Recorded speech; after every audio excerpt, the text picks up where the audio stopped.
Here we are with Kyle Thomas from Exhorder. Correct. Exhorder, tell us about the name. Exhorder, yes. Exhorder is actually a play on words. It's the word exhort, which means to heavily persuade someone, and the word order slammed together, so it's more like a forceful persuasion. Awesome. So who came up with the name? Was it you or something? No, that was Vinny and Chris came up with the name. They Vinny, I think, if I remember correctly, Vinny brought the word exhort in and suggested maybe exhorter. And then Chris said, well, hold on, let's take that T out and put the D in, slam these two words together, do a play on words, and everyone liked that a lot better. Yeah, definitely a cool name. You look it up, it doesn't exist, it's great. I love it. It has nothing to do with hoarding.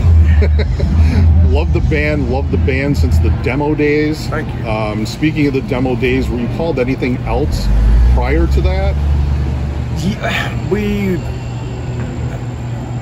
when I was the last one to join the band. So when I joined, we were going under the name of Merciless Onslaught, which was a song title from the first Metal Church album. So we all kind of went, it's not ours, you know. So then we tried Masochist, and no one really liked that much. It just didn't stick. And then we came up with Exhorder. So. And then what happened? You cut the demo. We did Get Rude, summer of 1986. I think it's 5 songs. Every one of those songs made it to one of our albums. The last one that made it to an album was Ripping Flesh, made it to More in the Southern Skies. But yeah, we poached every one of those. And then you got signed by Roadrunner. Was it Mont? We did the Slaughter in the Vatican demo next before we got signed. And then we actually did a deal with a label called Mean Machine that folded before it really got off the ground, I think. And what happened was, it was owned by a jazz label called Three Cherries, and they tried to do a subsidiary thing with metal, and it didn't pan out. So Monty liked us. Borovoy Krigan was, Monty Connor was A&R at Roadrunner, Road Racer, RC at the time. And he and Borovoy Krigan, who was the one that signed us at Mean Machine, started talking together, and they arranged for Road Racer, Roadrunner to purchase our contract from Mean Machine. And we were already in production for the album, so that album was kind of a nightmare to record, but it finally got done. Yeah, those first 2 albums are phenomenal. Thank you. Just absolutely amazing. If you've never heard those albums, you need to find them. Slaughter in the Vatican and The Law. Oh, The Law. So good. So good. So technical, no one can remember any of the riffs. So good. Both of those albums blew my mind when I heard those things.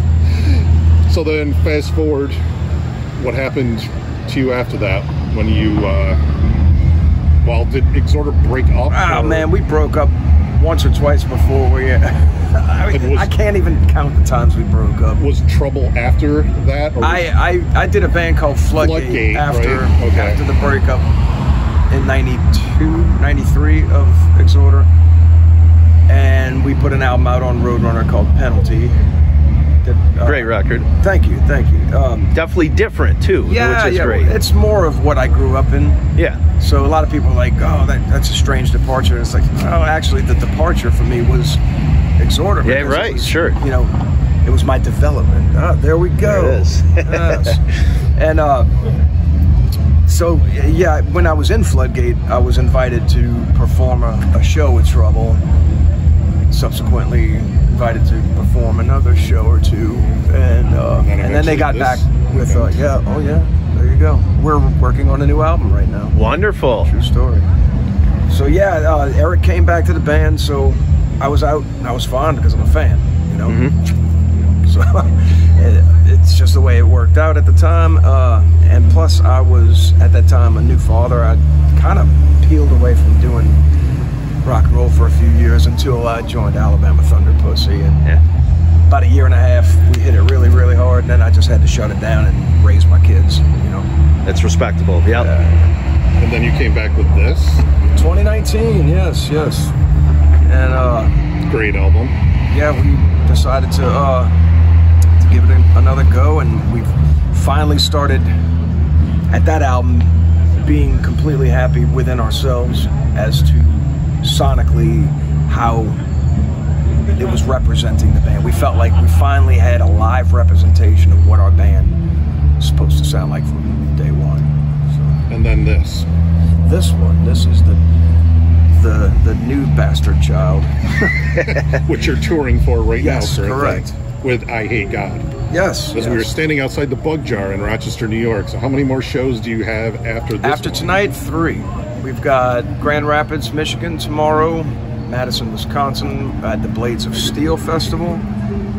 That's Saturday, and then closing it out in Chicago at Reggie's on Sunday night. Awesome. And then what's after that? More touring for you guys, or recording for Trouble? Or? Well, Trouble is in the process of recording a new album, so I will be getting busy with that. Exhorder's got a little bit more cooking in the down the pike for autumn, but it's not going to be a whole lot. We're gearing up for a busy year next year. Trouble is already starting to book for next year, planning to release an album in 2025, so I'll be busy and trying to split my time the best way that I can. So. Awesome. What's been the best thing about this tour so far? You know, for me personally, Jimmy and I played in our first 2 bands together, and I went to high school with Gary, and I met Mike at punk rock shows when I was a 15-year-old kid. So these are my friends. These are the guys I spent my teenage years with. So being with them and being able to spend time with them on a daily basis has been, for me, the most special part of it.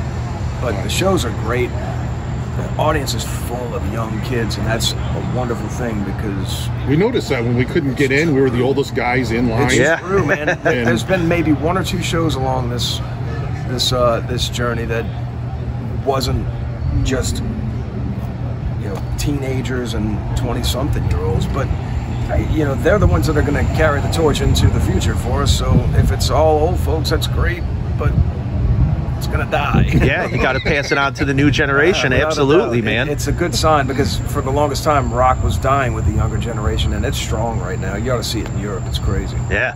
So I guess the big thing is then potentially we may see you next year on the road with Trouble. Yes. That's awesome. Yes. Hopefully back this way. Yeah, hopefully you play the Bug Jar. Yeah. There you go. Or somewhere in Rochester or Syracuse. My first time here. I've never even I was going to say... We were going to ask about that. Awesome. Yeah, this is the first time you played this Rochester, area. yeah. Correct. Yeah. Nice. Well, excellent. Hopefully it's going to be a great show, but got a really good crowd in there. So yeah, that's for sure. We were supposed to play here in 1992, but we got kicked off the tour for being assholes.